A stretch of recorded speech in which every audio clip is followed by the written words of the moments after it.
lower back, and here are 3 yoga poses for lower back pain. The first pose is a forward fold. This pose can increase the flexibility in your hamstrings and the muscles along your back. It can be very relieving to your lower back when done properly. Here, I'm showing 2 different variations, forward fold on the main screen and a ragdoll variation on the small screen.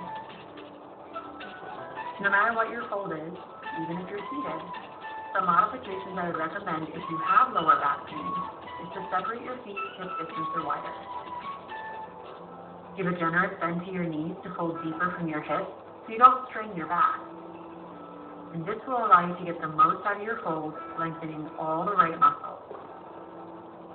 Even without lower back pain, I recommend keeping a little bend in your knees for control. Anytime you're in a fold, keep these tips in mind.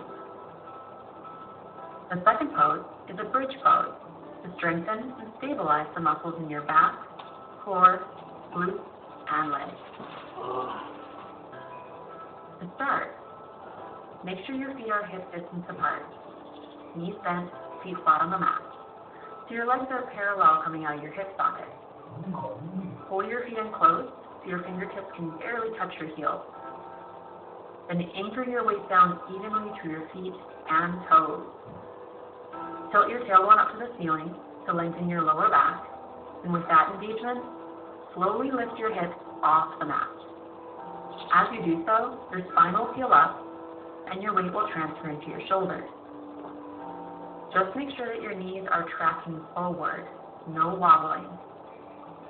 Hold for 10 to 30 seconds at the top, maintaining good form, a calm face, and a smooth, controlled breath. When you lower, do it with just as much mindfulness and give yourself a few breaths at the bottom to settle into your natural curve. The third pose is a supine figure 4. In this posture, you can release tension from your hips and glutes, and most importantly, the piriformis. This variation of half pigeon is done on your back.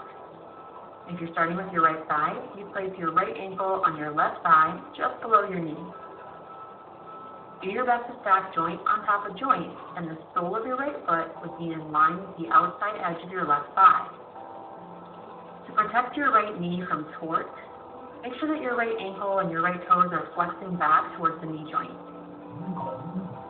And if your right knee is caving in, you can use your right hand to press it open. As you get more flexible, you may choose to go deeper by threading your hands through your legs to interlace your fingers underneath your left thigh or shin. But only hold this deeper variation if you can relax both your shoulders and hips back down to the mat. Otherwise, be patient, take your time, and you can hold this pose anywhere from 30 seconds to a few minutes. Just make sure you release gently and hold the other side with a similar variation for the same amount of time. One thing to keep in mind is that if one side is much more flexible than the other, first of all, that's more normal than you think. Second, make sure that you don't baby your inflexible side and then push your more flexible side. This will only further your imbalance. Instead, treat both sides the same, which means you may only go as far as your inflexible side, even on your more flexible side. Trust that you'll balance out over time. So those are 3 postures for lower back pain. They've been very helpful in my own experience, and I hope that they help you too. I've got a few more videos for back health, back pain, sciatica, and scoliosis in my Yoga for Back Health playlist. Subscribe to my channel for new uploads every Friday, and like, comment, and share if you found this helpful. Thanks for watching.